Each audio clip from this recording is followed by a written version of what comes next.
Joshua et Christophe aussi. Christophe Nicolas, viens, je t'en prie. How are you? Great, thank you very much. Thank you to be with us today. We're so happy. The question we try to answer it, what is all the recent buzz about corporate culture is such a question, but we've got Joshua, so we're so lucky. Could you explain us what is corporate culture? What we told corporate culture?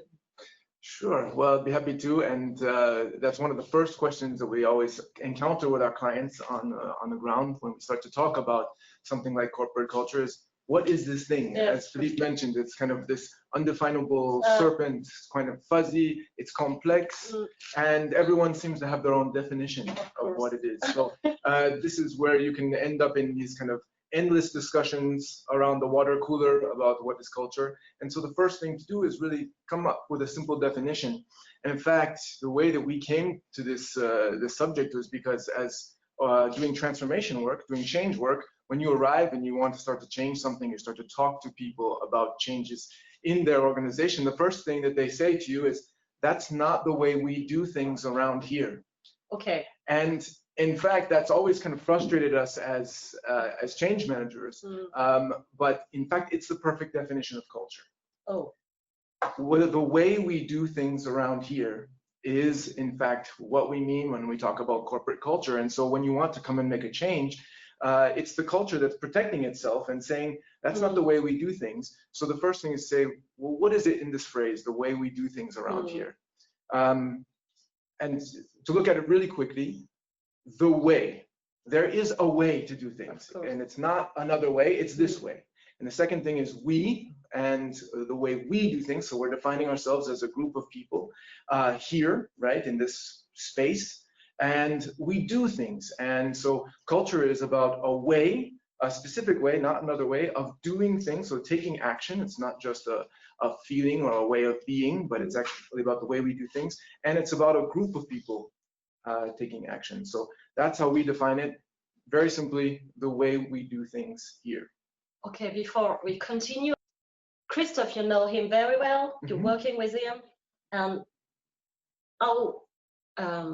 how did you manage to explain him, to find with him all the solutions he needs? What is for instance, what is the corporate culture of Kudelski? Yeah, it's a fascinating story with Kudelski because we joined them while they were going through a significant period of transformation, both in terms of the way they work digitally, as well as who they were working with and where they were located, because they were going through, and Christophe will talk much more about this, about kind of geographic expansion, where they started to work between two different sites, between Chazot here in Switzerland and Phoenix in the United States.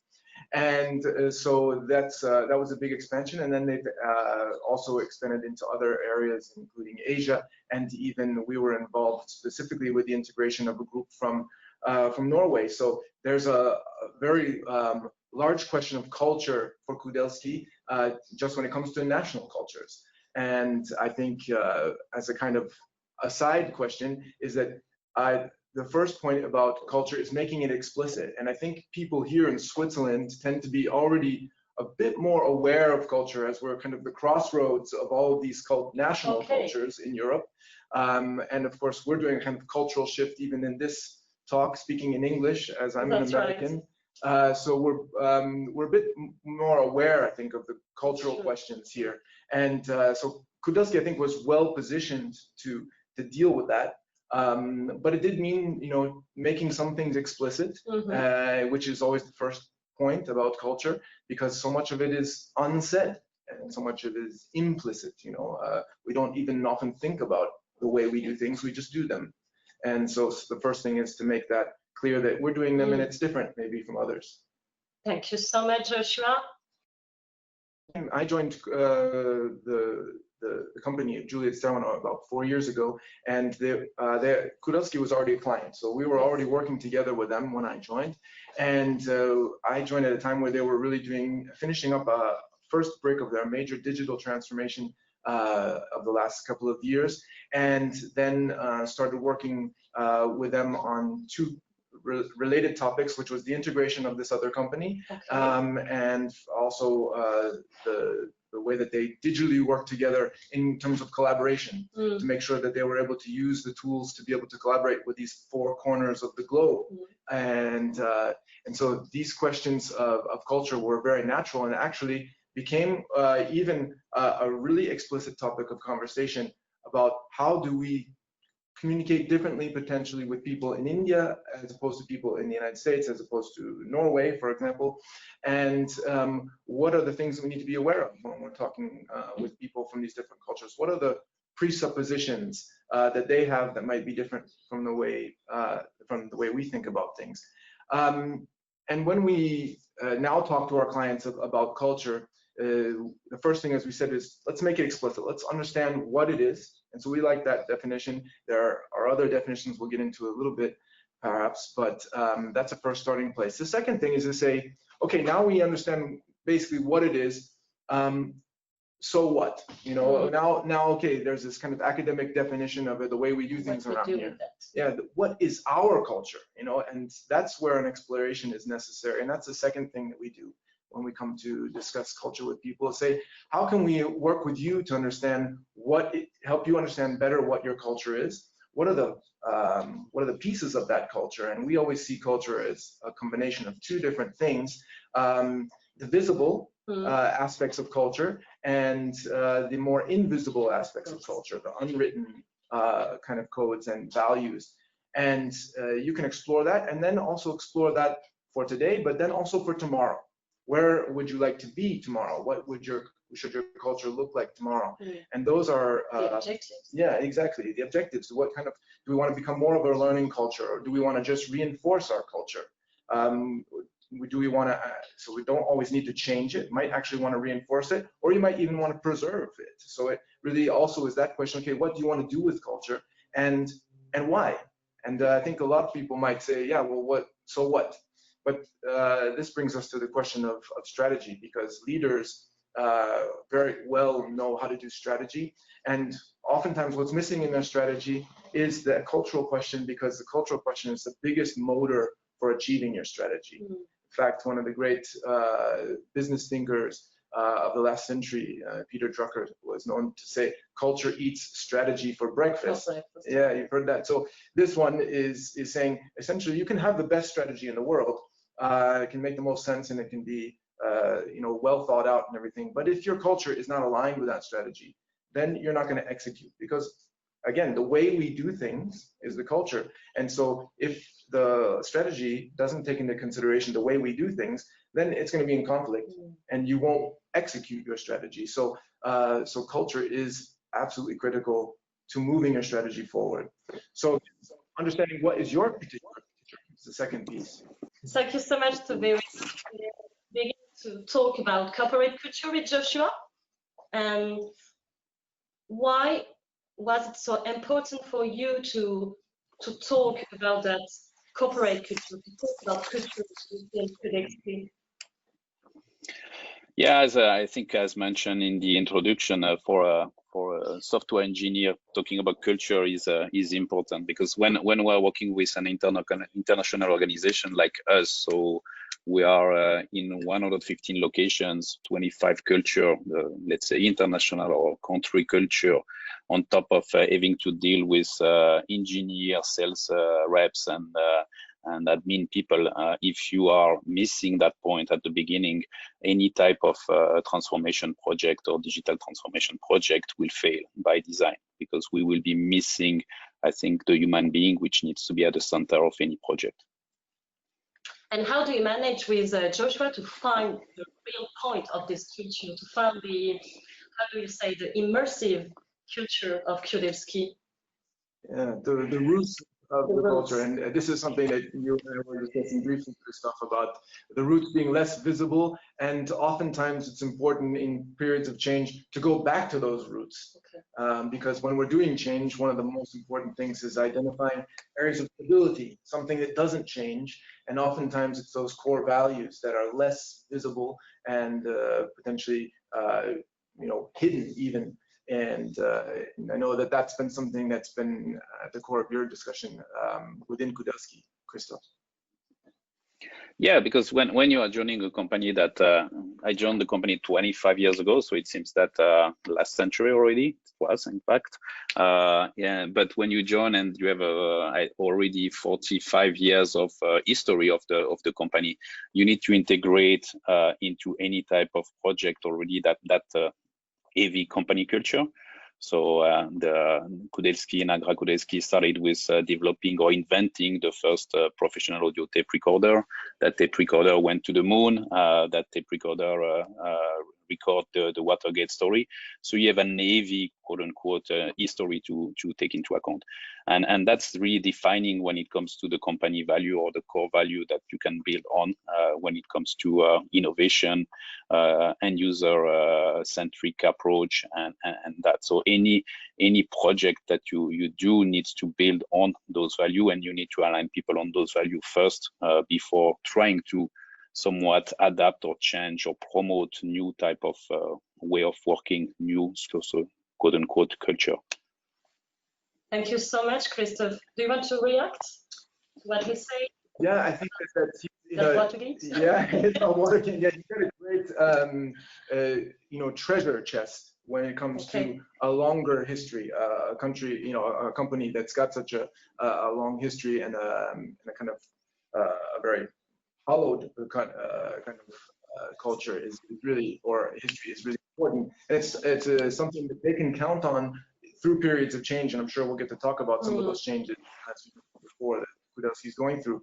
And I see that one of the first questions we've gotten is the opposite case, which is what happens when you have a kind of startup group that doesn't yet have all that history they can count on. That's the question we've got from Maya. Yes. The question is, if you're a startup, how do you create it? What are the influencing aspects of it? That's why. Right, and this is a really important question. And in fact, a lot of entrepreneurs, including probably the one that's most famous for these questions of culture, who unfortunately passed away just last week, Tony Hsieh, said that if you get culture right, the rest will take care of itself. And he did that with a company called Zappos in the United States, which is very well known for being a kind of a culture of enjoyment and fun. Yeah. I'll give this a brief answer, and then I'll maybe hand it over to Christophe, because I know that he was involved in a kind of startup at Kudelski, and in fact is leading a group there that was brand new. So I'll just give a quick answer to the question of how do you start to establish something like corporate culture for a startup. Said we know that that's very important, and many people have said that that's what you have to get right, and then everything else will take care of itself. And the first thing to do is, as Maya was saying, is it just enough to come up with a kind of mission statement and some values? They seem kind of hollow, I think was the word to use. And she's absolutely right that it's not enough. As we said in our intro, the definition of a culture is really the way we do things around here.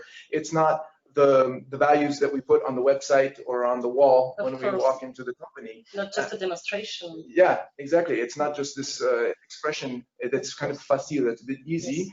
Yes. It's really about the way that we actually live those values or don't live those values. And sometimes that's where you're getting some conflict between the stated values and then the lived values. So the thing I would say to any startup is to say, make those really explicit in terms of behavioral guidelines. And that's the work that we do, is to say, okay, let's say we have a value of learning in our culture, and we want our culture to be really focused on learning. Well, what are some things that you would do in a learning culture? And let's make that really clear. For example, something simple like saying, I don't know, is cultural good when you're in a learning culture, because that says, then we have something to learn. And there are plenty of cultures wherein saying I don't know is taking a big risk, and people won't do it because not knowing something is seen as a weakness or so on. So give those values some behaviors that are really specific, that are attached to those values, and that's the first place to start, I think, to start to live and to create that culture of people that are acting and behaving and believing in a common way. But I'll pass over also to Christophe, because I know you were involved in a kind of startup at Kudelski. Yeah, no, I think that, do you hear me now? Yes? Yes. Yes. Okay. Yeah. So that's a good question, because we have 4 business units, and 2 of them are what we call a growth initiative. So more a startup within the company. And definitely when you need to mix 4 different business units, 4 different maturity level. So 2 well-established businesses, but maturing, and 2 growth initiative that needs to kind of prove themselves within the company. You need to go back to those roots and to go back to those values to find common roots, and then maybe adapt the rules for each of them. So my CEO and chairman, André Kudeski, like to call one company, 2 systems type of thing. So you need to authorize yourself to have maybe different habits, rules, or routine for the growth initiative, whereas you have established businesses that are more, I think, resilient for the business, but more mature in terms of process. So that one company, 2 systems is easy to say, not that easy to implement, but that's definitely key to quote unquote save the agility and the spirit of the risk-taking aspect of the growth initiative versus established business needs to be proven to be resilient to fault. How to make a company more resilient? Seems to be really hard to implement. How do you manage? Well, I would say that there are really 2 things. The first thing is to focus on the things that do provide a kind of stability and allow you to weather the storm, as Christophe was saying. What are those core values? And then the second thing is to be flexible in the way that those can be expressed. And I think that's what Christophe was saying as well. And we see that in the way that we, because a lot of the work we do is also accompanying innovation groups, like Christophe was within a corporate context, so a group that would be kind of separated out to focus on a particular problem or a particular opportunity. And those groups need a bit of space, as Christophe was saying, so that they can develop their own ways of doing things that might be different from the core business, which is there to focus on stability, on repeatability, and that innovation group, which is there in a kind of exploratory mode, where they really need to be out to, again, maybe taking some more risks and working in a more agile and reactive way than you would expect in the core culture. And that's why it's important to be clear about what those cultures are, because again, that can be a source of conflict if it's not clearly expressed, because the core culture wants to, again, protect itself. It has good reason to, because it's generally worked, and those are the patterns and behaviors that are established. And when we move to those innovation groups, they need to have some freedom to start to define their actions and their patterns of behavior in a different way. We've got a first question, please, from, I'm sorry, we will try to answer all your questions. Thank you so much, Gracian. How to solicit an employee to improve a failing corporate culture? Wow, such a question.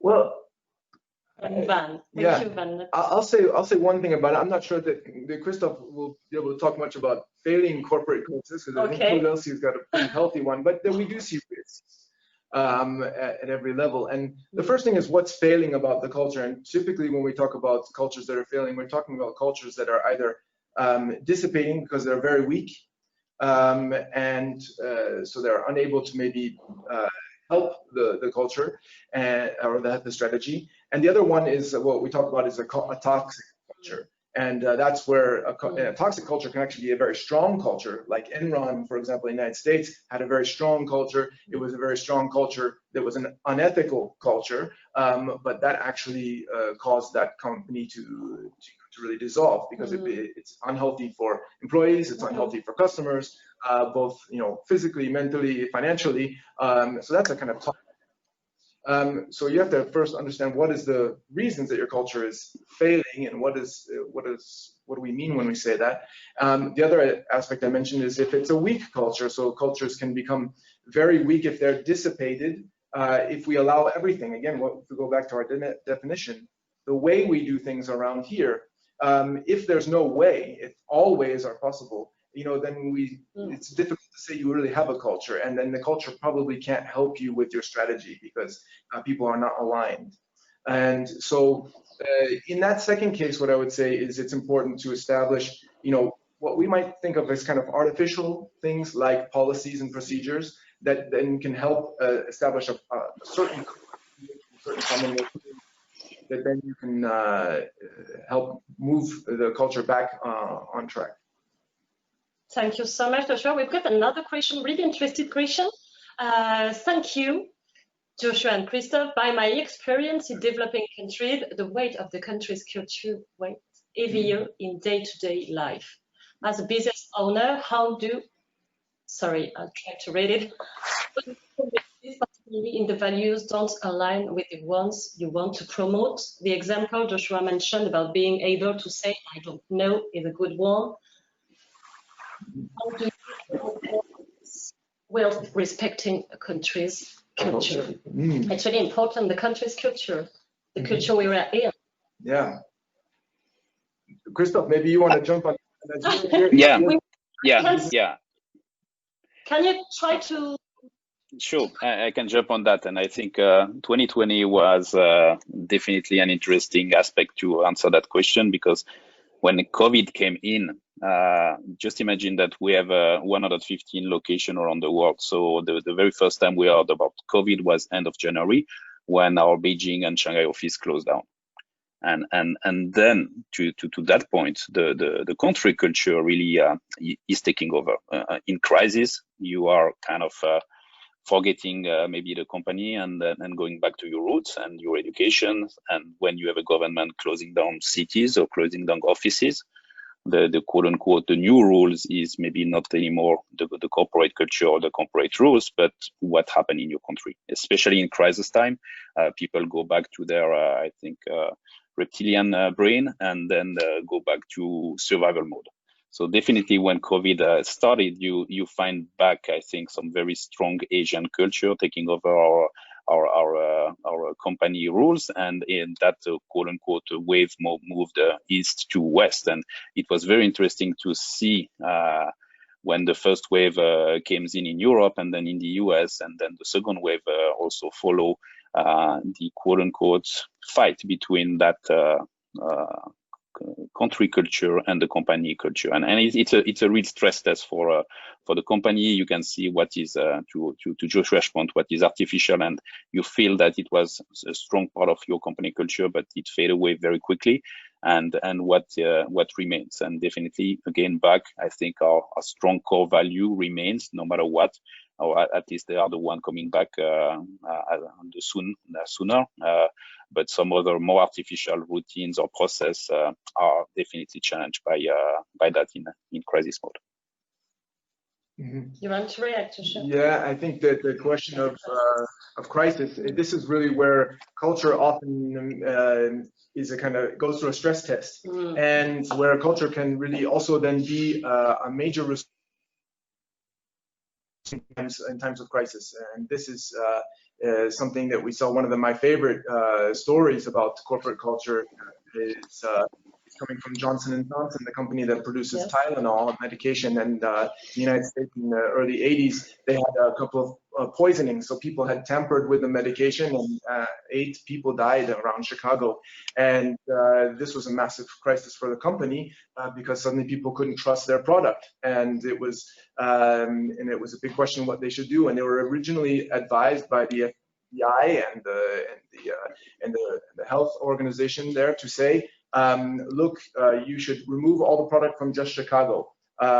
And they looked at the situation, and actually the CEO, Burke, went back and he looked at the original credo that was the mission statement written back in 1943 by the founder of the company. And it said, we take as our primary responsibility, providing for doctors, nurses, mothers and fathers, and everyone who uses our product.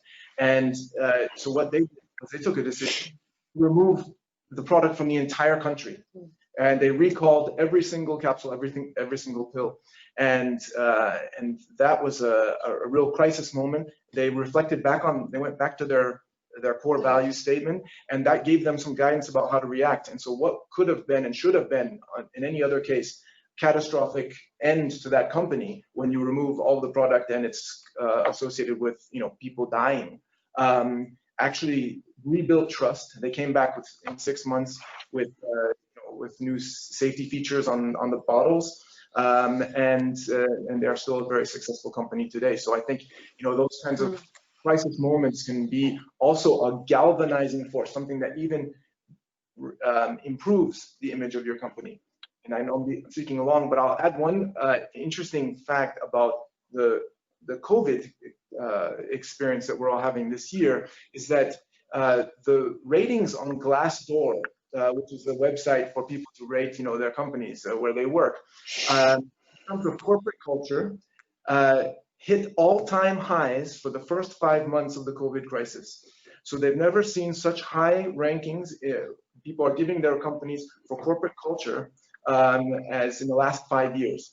And this is surprising because we might think that corporate culture is actually suffering through COVID, whereas in fact it's not. And the primary reason for that that the analysis is showing is because leaders are coming out and having to show vulnerability, like in the Tylenol case. Okay, we're at risk here, and there's a problem, and that they don't have all the answers, and they're communicating about it. And this kind of transparency and showing of vulnerability is something that's really important to culture. And I know afterwards we have some of my colleagues who will talk a little bit about building trust and showing vulnerability in the little learning council right afterwards. Maybe if I can chime in, just another example there. I think during that crisis, one of our business unit tried to have a motto, stronger together. And even if those are just 2 words, depending if you look more east in our APAC colleagues, the together means more something for them because they are looking for harmony. We are stronger because we are all together. And when you look west, for sure, the US American culture is more go and fix it. So the stronger aspect was more the priority. So even with 2 words that seem simple, you may have different reading out of that, depending about your background and culture. Thank you so much, Chris. What is your opinion on assessing employees on their performance towards the culture? What do you think about that? Yeah, this is an excellent question, which really talks about cultural fit, right? And the question being, are employees a fit for the culture, and should they be somehow ranked on that or evaluated on that? I don't know. I think I would say first and foremost that the question of cultural fit is one that already starts in the recruitment process and clearly in the onboarding process, where we're starting to give people the toolkit for their culture. And when you give people the toolkit, that might include things, like how we talk to each other. Do we say tu or do we say vous? Do we wear suits or not? Christophe and I were laughing the other day because we were talking about the difference in our cultures between Julius Darwin and Kudelski. And I know that when we walked into the cafeteria all wearing our suits every day, it was obvious that we didn't belong to the culture of engineers, and software developers there. So you're getting a toolkit to people, and they can. And I think what's important is to say, at what point is that toolkit important for people to be able to use in terms of being able to perform their jobs? So is the use or lack of use of that toolkit having an impact on their performance and their ability to work for you? And the second thing is, how does that feel for them? And I think that's another thing to look into, because generally when people are not using the toolkit, the cultural toolkit that you're giving them, they're not working in the way that you do generally in the culture, then they feel like outsiders, even though they're a little bit outside. So there might also be a source of tension there. So I won't say that you should rank people, but I think you should be really clear about what the expectations are, and that from the very beginning. That can avoid people making missteps in their early careers at a company. And then, and that again means making those implicit things explicit.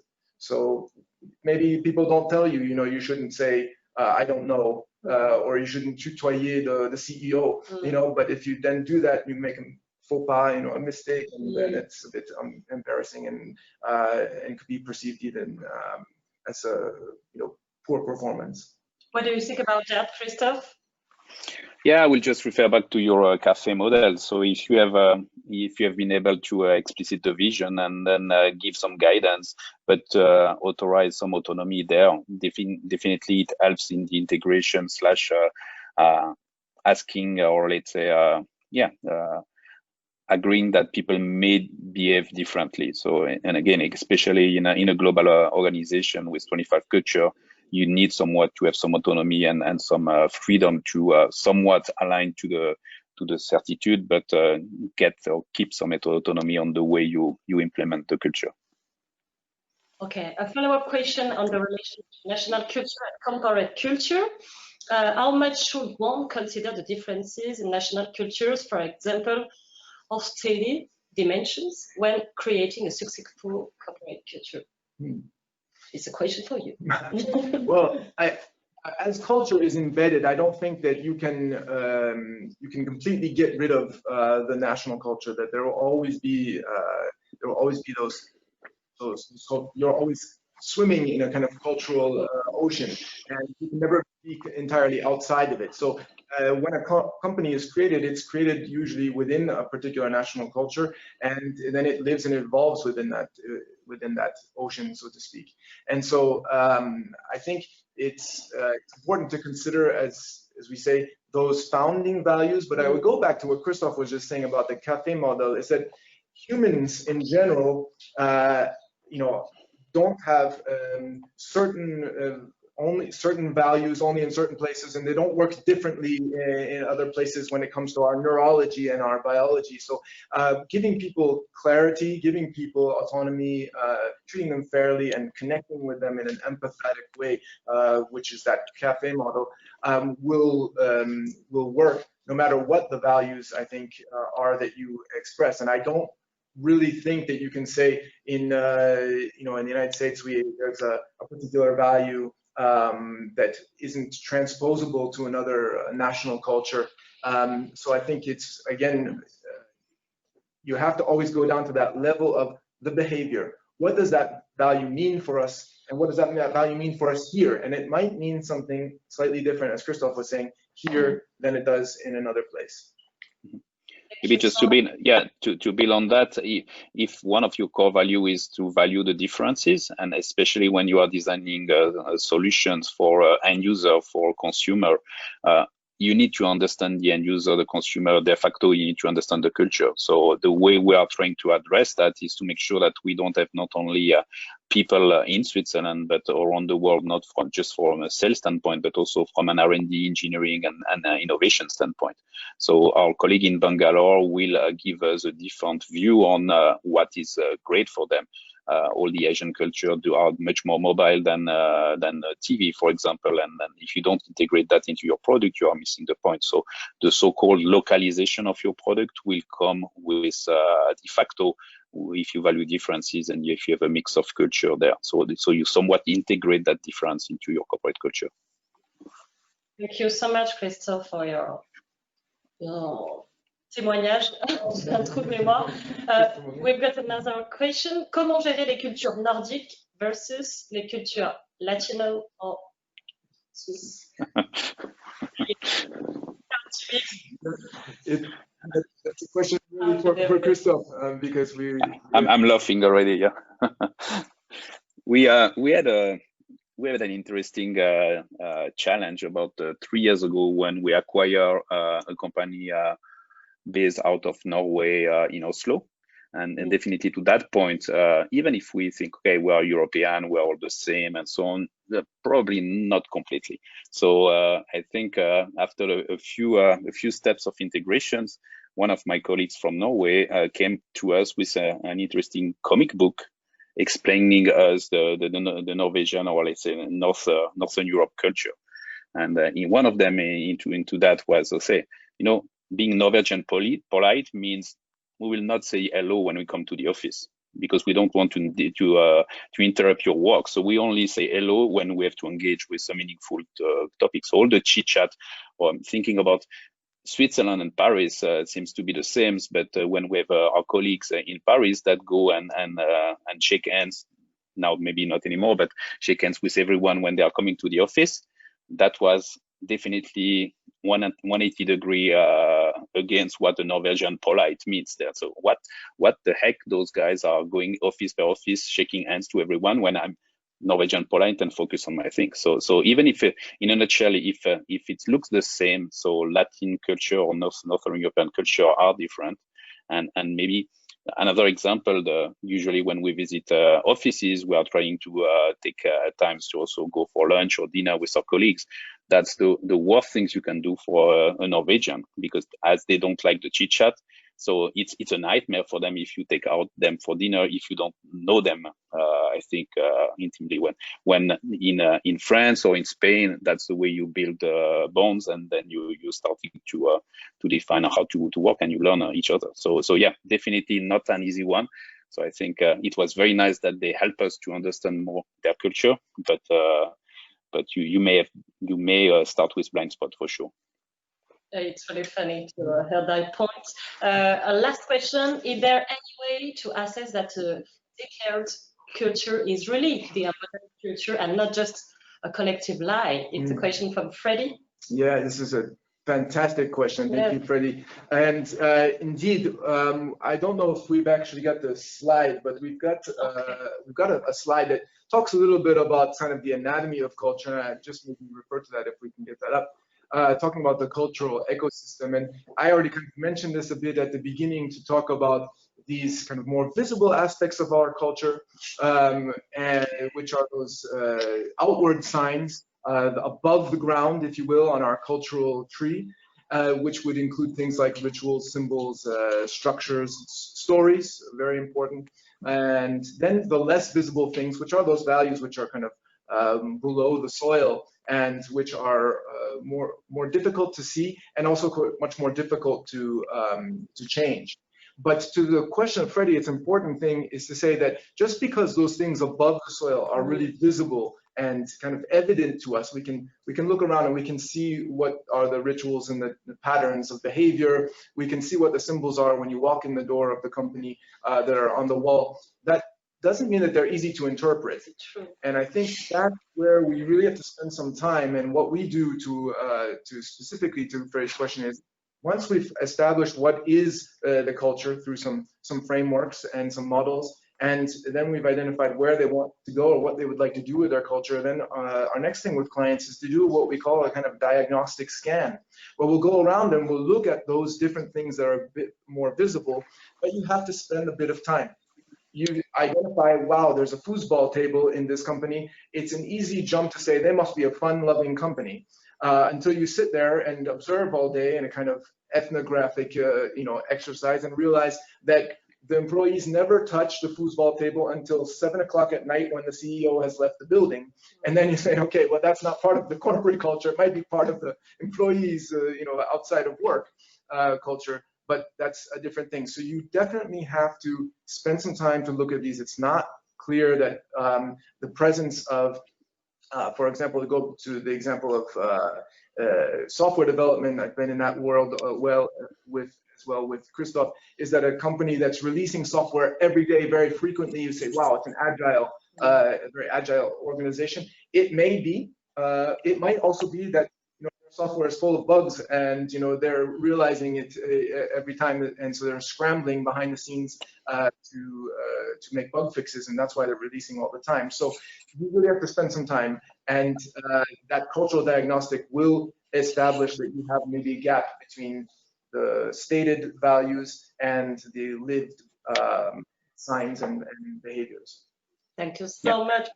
Complete answer. Do you want to add something, Christoph? Yeah, just to I think Joshua's point, I think you need to build into the culture of feedback loop. And I think the same way we are asking people to turn on their video, when, especially in COVID times, to at least see people and see also the other signal that are not maybe the oral one. We've built also systems such as Peakon is a platform where we can regularly assess and ask questions to our employee, and then there's sometimes tough questions because the answers are tough for the management, but definitely it's help us to say, okay, maybe that move was very well interpreted in Europe, but we missed the point in Latin America or Asian themes that they are willing more or less of that. So definitely that feedback loop is something very important. And yes, we need to adapt. We need to listen to the signal back and trying to integrate those differences as much as possible. Thank you so much, Christophe. Do you want to add something? Sure, I really think this is an excellent point.